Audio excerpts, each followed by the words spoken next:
arriving to a gruesome scene. Advising of an active shooter, multiple people down.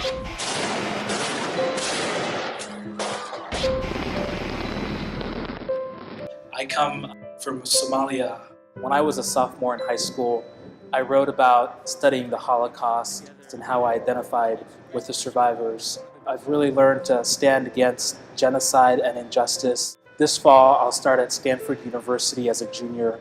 I'm so grateful for the center and all the support they offer local teachers and students like me.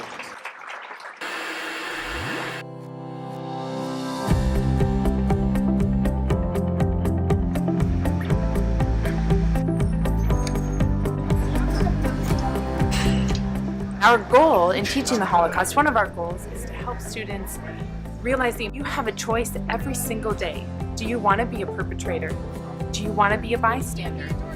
Do you want to be a victim, or do you want to be an upstander? And inevitably, every single one of them wants to be that upstander. They see the reflections of themselves in these stories of kids that have survived this and people that helped them, and they connect to it on such a deep, powerful level. What makes you free is what it says on the gates of Auschwitz. Or was it freedom when the Nazis burned and shot little kids? You gotta make it personal to understand why.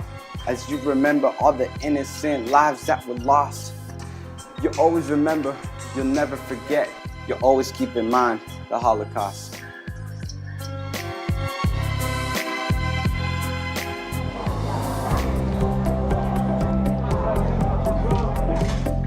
To be here today is a dream come true.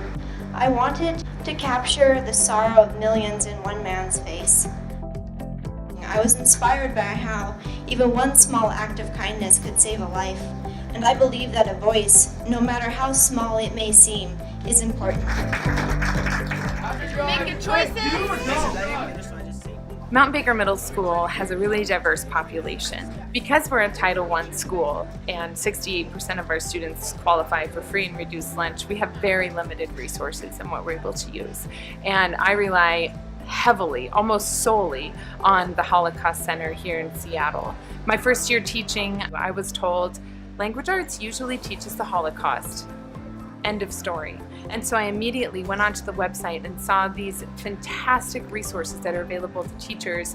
And when I clicked on it, I envisioned walking to my principal and asking for money, which I knew we didn't have. And I saw it free. These trunks are free, and I could not believe that I could get a class set of books for my kids to read for a whole month. They come with artifacts and posters and DVDs and help for me as their teacher. And I would not have been able to provide a unit for my kids without the help of the Holocaust Center. So the 4 men that they took at that point, one of them is my grandfather. All 4 of my grandparents were survivors.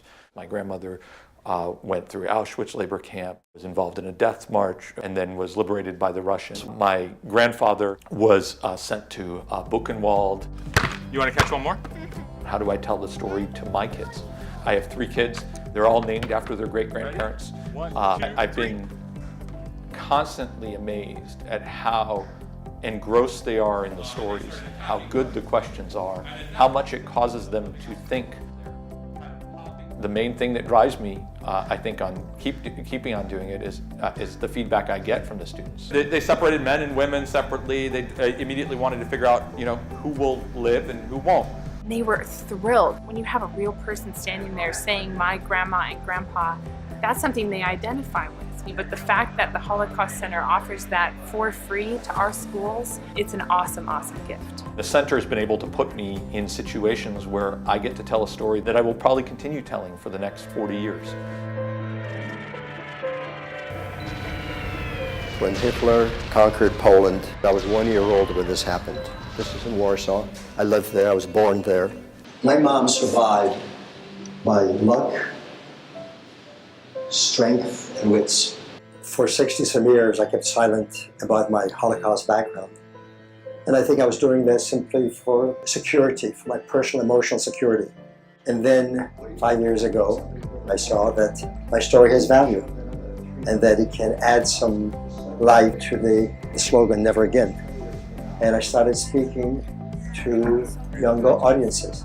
The only religion I really have is the golden rule.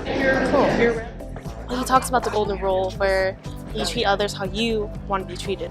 What can I do? I can't do anything big because I'm still just a kid. If there is a kid sitting alone during lunch, if I sit next to that person, I can at least put a smile on their face. In this world, you have to be for something to do any good, not against something. And the Nazis were against just about everything and everybody except themselves.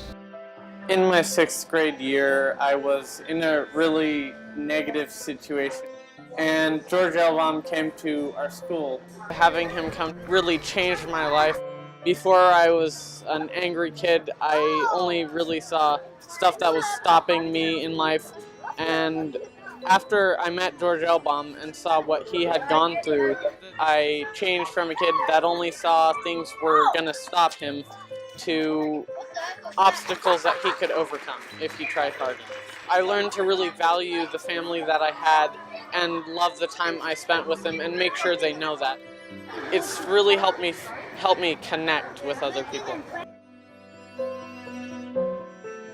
And I've gotten so many letters from the contacts the Holocaust Center has established for me. I'm increasing my contributions this year because I want to support what you're doing and I want to help grow that. At the end of the day, that's why we're choosing to teach the Holocaust, to help them reach out to one another, even in very small ways. It doesn't have to be a really big monumental gesture. Being that upstander instead of the bystander. That's what we're looking for. I am so glad the Holocaust Center brought George Elbaum to our school to speak, because it changed my life forever. I made a difference. And I would not have been able to provide a unit for my kids without the help of the Holocaust Center.